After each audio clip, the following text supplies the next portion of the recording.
एक लड़की दावा करती है कि मैंने दूसरा जन्म लिया है, पिछले जन्म में मैं रूप कबर थी।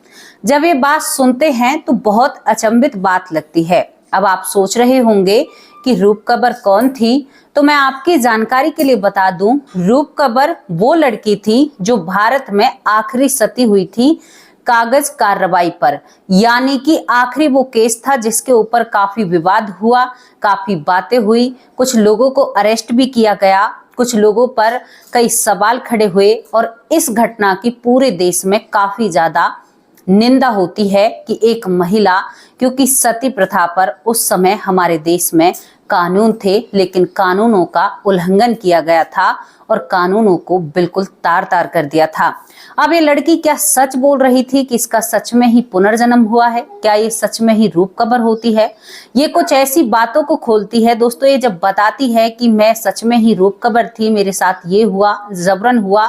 हालांकि जो केस चल रहा था, जब ये लड़की इस बयान को देती है या इस चीज को बताती है, उस समय जो रूप कबर केस में जो लोग शायद सलाखों के पीछे जाने की तैयारी जिनकी हो रही थी, उन्हें यहाँ पर कानून की तरफ से बरी कर दिया जाता है। यानी उनके ऊपर से सभी आरोप लगे हट जाते हैं कुछ केस के जरिए। दोस्तों, कहते हैं कि रूप कबर का वो नाम लेती है, बार बार कहती है कि मैं ही रूप कबर थी और आज तक भी इस लड़की ने शादी नहीं की है। इस लड़की की उम्र 30 साल हो चुकी है। अब मैं आपको रूप कबर के बारे में बताती हूँ और क्यों एक लड़की कह रही थी कि मेरा जन्म रूप कबर का जन्म है। क्या वो सच बोल रही थी? कहीं पर भी लिखित में दर्ज नहीं है कि हाँ सच में ही इस लड़की का जन्म रूप कबर का हुआ है, लेकिन ये खुद कहती है कि मैं रूप कबर थी और मैं आज भी शादी से और ये अग्नि से डरती है और शादी से नफरत करती है। ये समाज से नफरत करती है और हमेशा कहती है कि मुझे समाज के तकियानुसी बातें बिल्कुल अच्छी नहीं लगती। तो चलिए दोस्तों, अब रूप कबर की जिंदगी पर एक थोड़ी सी रोशनी डाल ले। 18 साल की वो लड़की जो ऐसा काम कर गई कि पूरे देश को रुला गई। 18 साल की वो लड़की जिसने शायद कुछ भी इस दुनिया में नहीं देखा हो और उसकी मृत्यु के बाद उसकी मृत्यु विवादित हो जाती है। 18 साल की वो बेटी जिसके पिता शायद अपनी बेटी की मृत्यु पर अपने आप पर गर्व महसूस करते हैं और इस प्रथा को आगे बढ़ावा देते हैं। 18 साल की वो लड़की शायद जो जमीन जायदाद के ऊपर एक भेंट चढ़ गई, इसको ये भी कहा जाता है। 18 साल की वो लड़की शायद जो कहती है कि पूरे परिवार के दबाव से उसने ये सब कुछ किया है। ये आरोप थे दोस्तों, हमने अपनी तरफ से इनमें कोई बातें नहीं जोड़ी हैं। मैं आप लोगों से पूछना चाहती हूँ, क्या सती प्रथा सही थी? मैंने सती प्रथा पर एक और वीडियो बनाई जहां पर एक मुस्लिम महिला ने सती होने का फैसला लिया था, लेकिन वो बहुत पुरानी बात होती है, यानी मुगल काल की बात होती है। लेकिन दोस्तों, जब आज के दौर में ऐसी चीजें देखने को मिले तो ये बातें विवादित होती हैं।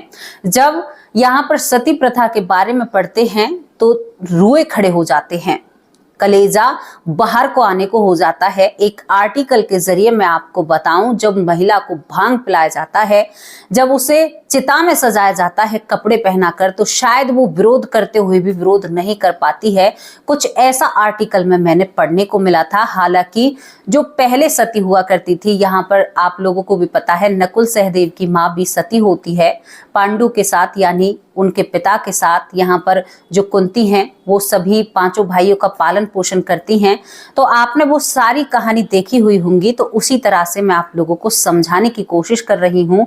वो जमाना था कि जब महिलाओं की अपनी मर्जी से ये काम किए जाते थे, लेकिन बाद में हमारे समाज ने जबरदस्ती महिलाओं पर ये चीजें थोपनी शुरू कर दी थी। दोस्तों, इस सच्चाई को आपको समझना होगा और मानना होगा। सच में ही जो नहीं चाह रहा है उसके साथ लोग जबरदस्ती किया करते थे और ये बिल्कुल गलत है। ऐसा नहीं होना चाहिए, क्योंकि जो पहले सती हुई थी वो अपनी मर्जी से होती हैं। सती प्रथा के खिलाफ तो हमें बोलना ही चाहिए, लेकिन क्या करें कि कुछ ऐसी चीजें ही थी जो आड़े आ गई। लेकिन बहुत अच्छा हुआ कि इसके प्रति कानून बने और ये चीजें बंद हो गई। अब चलिए आपको मैं रूप कबर की तरफ लेकर चलती हूँ। रूप कबर का कहाँ पर जन्म हुआ था?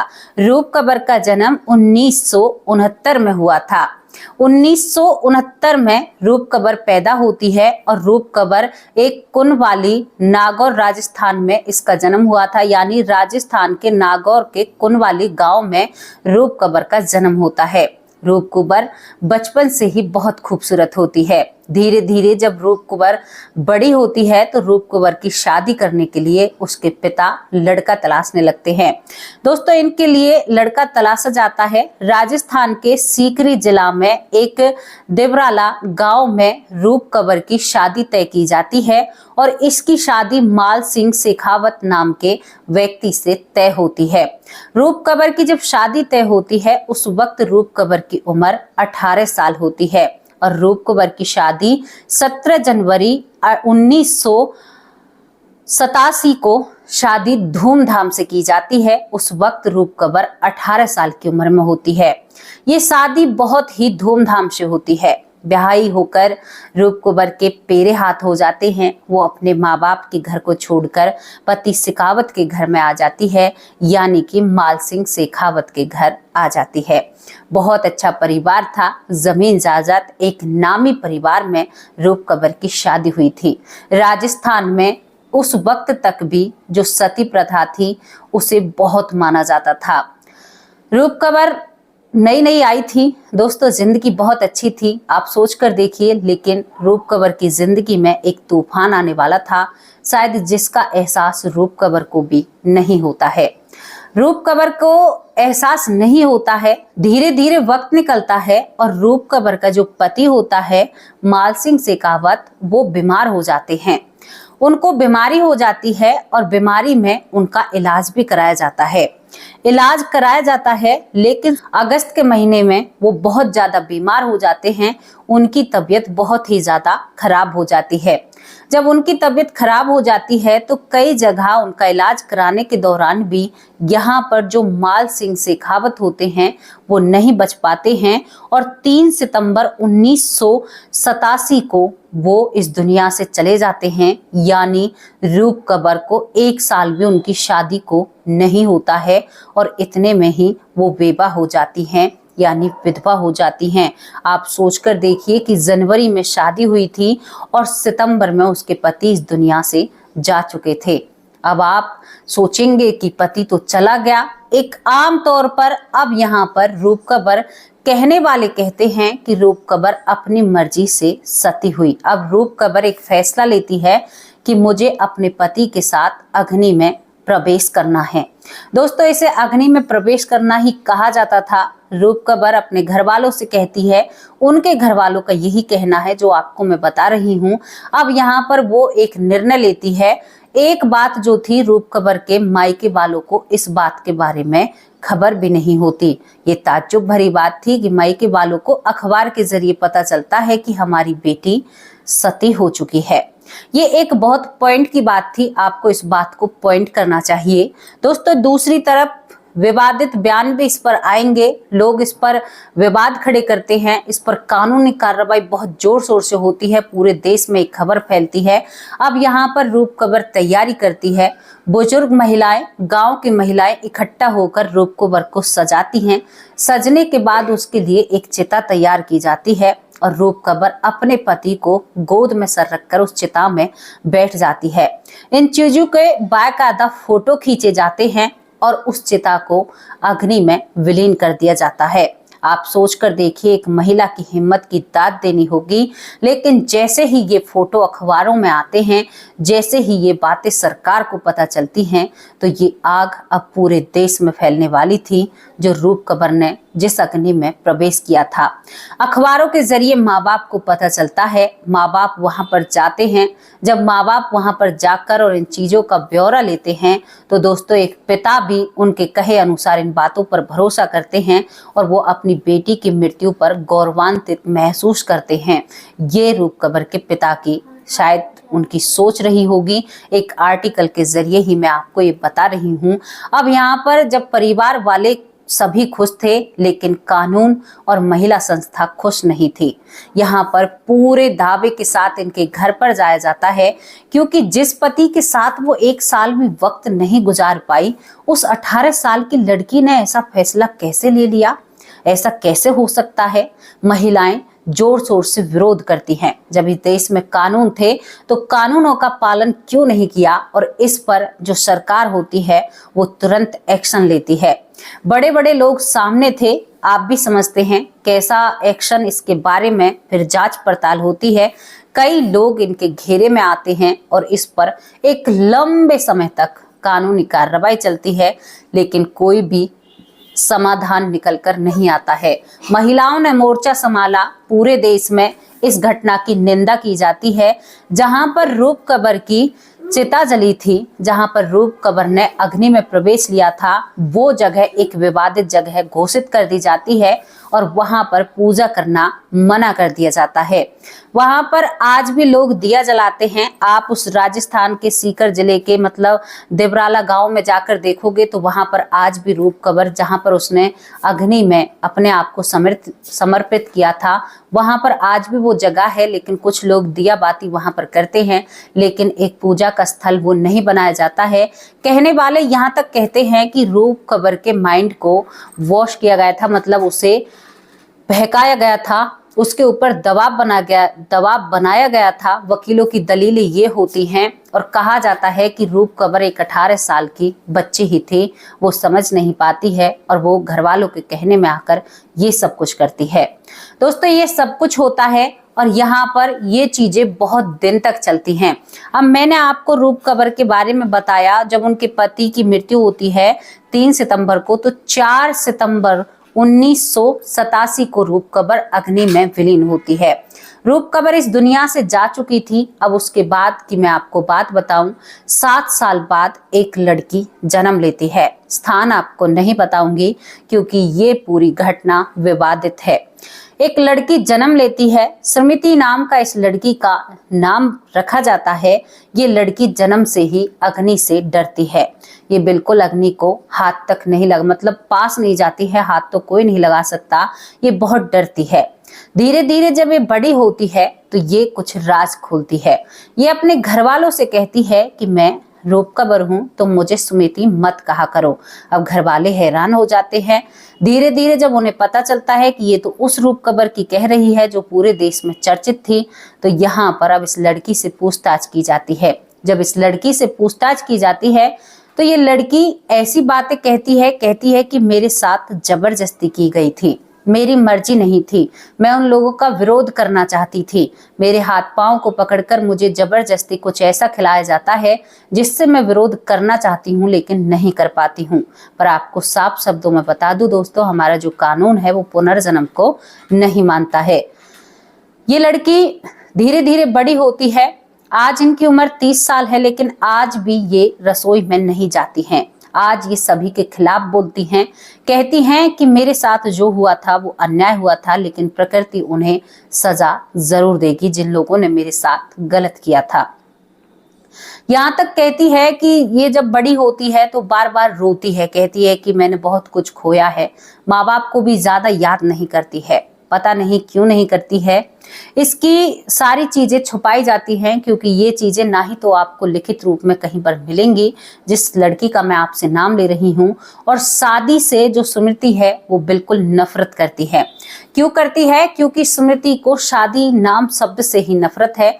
यहाँ पर ये लड़की शादी नहीं करती है, घर वाले दबाव बनाते हैं, लेकिन ये विरोध करती है और कहती है कि मुझे शादी नहीं करनी, मैं शादी जिंदगी भर नहीं करूंगी।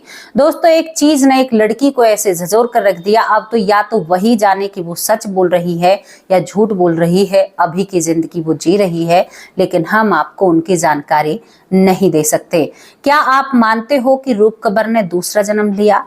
क्या सच में ही वो लड़की सच बोल रही है? क्या आप ये भी मानते हो कि रूप कबर के साथ जबरदस्ती हुई थी? क्या उसे ऐसा कुछ खिलाया गया था कि जिसके जरिए वो बोल ना पाए? यहाँ तक कहा जाता है कि गांव के लोग भी उसे सजाते हैं, बुजुर्ग महिलाएं गहने पहनाती हैं। दोस्तों, बहुत बड़ी बात थी। कोर्ट में बात चलती है तो कहते हैं कि जमीन के ऊपर रूप कबर को इस दुनिया से दूर भेज दिया। सोचने वाली बात यह भी है कि एक पिता को कैसे अखबार से पता चलता है कि मेरी बेटी सती हो गई है? क्या एक पिता को ऐसा कैसे हो सकता है? बहुत सारी चीजें उठकर और जन्म लेती हैं, और जहां पर कानून बने थे वहां पर ऐसा काम कैसे हो गया? दोस्तों उसके बाद भी कहते हैं कि ये जो आखिरी घटना थी भारत देश की सती होने की, मतलब 1987 में आखिरी घटना रूप कबर की होती है इस देश में सती होने की, 4 सितंबर को। इसके बाद ऐसी कोई घटना कानून के दायरे में नहीं आती। हालांकि किसी ने वैसे किया हो जो कानून की नजरों में नहीं आए, उसके बारे में हम नहीं कह सकते। रूप कबर जो शायद परिवार के दबाव में चलते हुए किया हो या कैसे भी किया हो, लेकिन आज वो जहां पर सती होती है वो एक विवादित स्थल है। वहां पर कोई भी दिया बाती नहीं कर सकता, लेकिन कुछ लोग आज भी करते हैं, जो हमने आपसे कहा। आपको ये जानकारी कैसी लगी? क्या उसका सच में ही पुनर्जन्म हुआ है? क्या यहाँ पर स्मृति सच बोल रही है? स्मृति जो आंच से डरती है, सारी चीजों के राज खोलती है। दोस्तों रूप कबर की क्या गलती थी? पति बीमार था तो क्या रूप कबर ने कर दिया जो उसके साथ ऐसा हुआ, जो उसने ऐसा फैसला लिया? क्या सच में ही वो इतनी धार्मिक थी? आज के युग में होना, कलयुग में होना बहुत बड़ी बात है। कलयुग ही माना जाएगा, कितनी ज्यादा पुरानी बात नहीं है। तो ये वो बात थी, भगवानों की बात थी कि सती हो गई और यहाँ पर ये हुआ। लेकिन क्या ऐसा हो सकता है? आपको मैं एक महाभारत का किस्सा सुनाना चाहती हूँ।